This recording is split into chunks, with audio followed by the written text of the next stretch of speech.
Assalamualaikum warahmatullahi wabarakatuh. Nama saya Ferry Ardiansyah. Saya dari Fakultas Teknologi Komunikasi dan Informatika, Program Studi Sistem Informasi. Kali ini saya akan menjelaskan tentang kasus manajemen sistem atau sistem informasi manajemen pada perusahaan yang ada di luar negeri atau di Indonesia.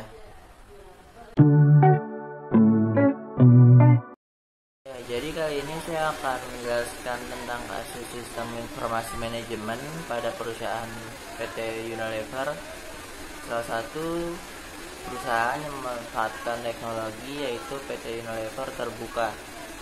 PT Unilever terletak di Jakarta Selatan. Jadi PT Unilever mempunyai 3 bagian sistem informasi manajemen yang digunakan, yaitu CRM, IMC, dan CSR.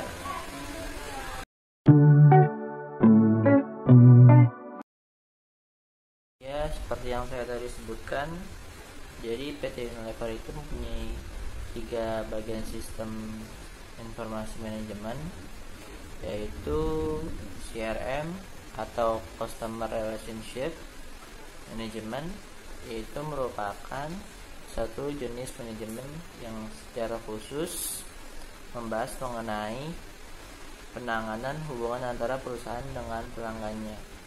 Dan yang kedua, IMC atau Integrated Marketing Communication adalah sebuah konsep dari perencanaan komunikasi pemasaran yang memperkenalkan nilai tambah dari rencana komprehensif yang mengevaluasi peran strategis dari berbagai disiplin komunikasi, misalnya periklanan umum, respon langsung, sales, promotion, dan public relation.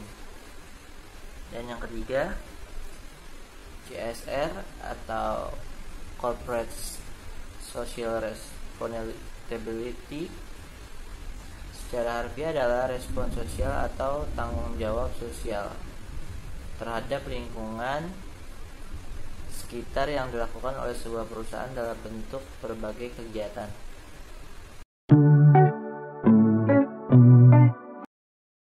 Ya, jadi tadi adalah 3 bagian sistem informasi manajemen pada PT Unilever Terbuka, dan kali ini PT Unilever Terbuka memiliki strategi dalam menghadapi persaingan antara perusahaan lain, yaitu yang pertama harga rendah, yang kedua diferensi produk, yang ketiga berfokus pada peluang dasar, yang keempat menguatkan keakraban pelanggan dan pemasok.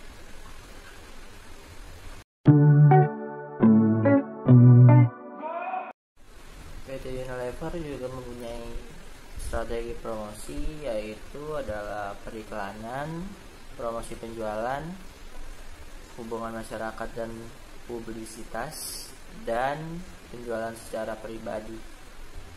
Itu adalah strategi promosi yang dilakukan oleh PT Unilever.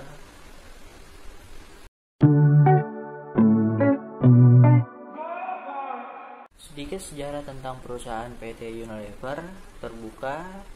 PT Unilever Terbuka didirikan pada tanggal 5 Desember 1933 sebagai The Fabricant N.V. Liver dengan akte nomor 33 dibuat oleh T.N.A.H. van Ophuijsen, notaris di Batavia. Akta ini disetujui oleh Gubernur Jenderal Van Nederlandse Indië dengan surat nomor 14 pada tanggal 16/1933 bulan Desember. Dengan akta nomor 171 yang dibuat oleh notaris Nyi Kartini Mulyadi tertanggal 22 Juli 1980, nama perusahaan diubah menjadi PT Unilever Indonesia. Dengan akta nomor 92 yang dibuat oleh notaris Ten Mudofir Hadi SH tertanggal 30 Juni 1997. Nama perusahaan diubah menjadi PT Unilever Indonesia Terbuka.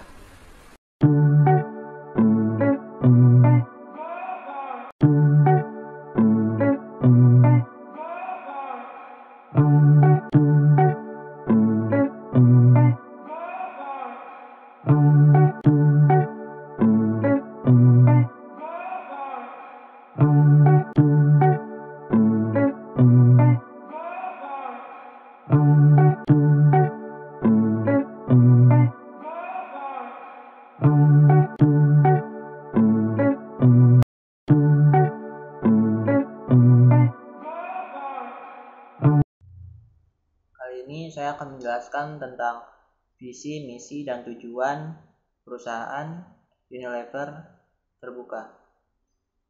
Visi perusahaan PT Unilever Terbuka yaitu untuk meraih rasa cinta dan penghargaan dari Indonesia dengan menyentuh kehidupan setiap orang Indonesia setiap harinya.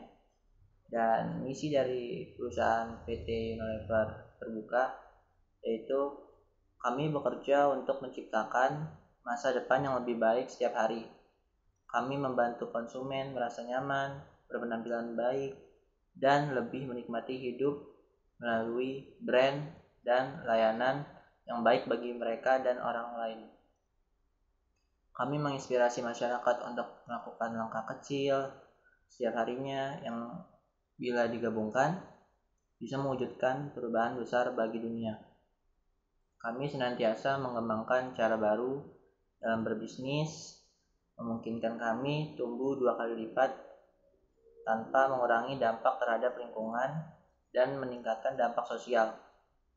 Dan tujuan dari perusahaan PT Unilever Terbuka yaitu tujuan kooperatif kami adalah bahwa kesuksesan memerlukan standar tertinggi dari perilaku kooperatif terhadap setiap orang yang bekerja dengan kami, komunitas yang kami sentuh, dan lingkungan yang terdampak dari pekerjaan kami.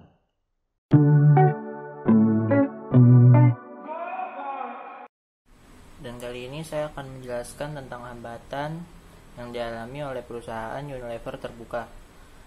Dalam mengoperasikan perusahaan dan mencapai tujuannya, satu hal yang menjadi hambatan bagi perusahaan Unilever Indonesia Terbuka adalah persaingan dengan perusahaan-perusahaan lain yang bergerak dalam bidang yang sama. Maka upaya yang dilakukan Unilever Indonesia untuk kedepannya yaitu mengadakan program MT. Program MT yaitu manajemen training dalam mencari bibit-bibit sumber daya manusia yang potensial. Para MT menjalani pekerjaan sebagai asisten manajer selama 2 tahun. Seorang asisten manajer yang ditempatkan di bagian pemasaran misalnya harus bisa belajar banyak tentang pemasaran. Ia mesti terjun ke pasar-pasar tradisional hingga ke pelosok daerah untuk mengetahui dan memahami kebutuhan konsumen. Di lain pihak, perusahaan memonitor perkembangannya sambil mengevaluasi apakah seorang asisten manajer ini layak dipromosikan sebagai manajer atau tidak.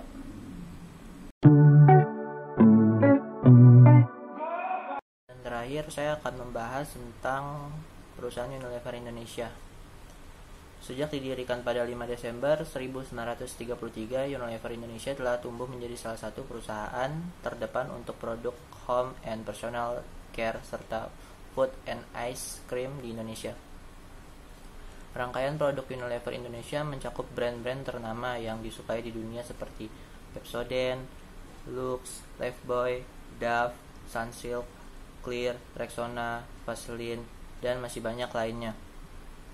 Selama ini tujuan perusahaan kami tetap sama, yaitu perusahaan Unilever ya tentunya, dimana perusahaan Unilever ini bekerja untuk menciptakan masa depan yang lebih baik setiap hari, membuat pelanggan merasa nyaman, berpenampilan baik, dan lebih menikmati kehidupan melalui brand dan jasa yang memberikan manfaat untuk mereka maupun orang lain, menginspirasi masyarakat untuk melakukan tindakan kecil setiap harinya yang bila digabungkan akan membuat perubahan besar bagi dunia, dan senantiasa mengembangkan cara baru dalam berbisnis yang memungkinkan PT perusahaan Unilever untuk tumbuh sekaligus mengurangi dampak lingkungan. Sekian penjelasan kasus sistem informasi manajemen PT Unilever Terbuka dari saya. Wassalamualaikum warahmatullahi wabarakatuh.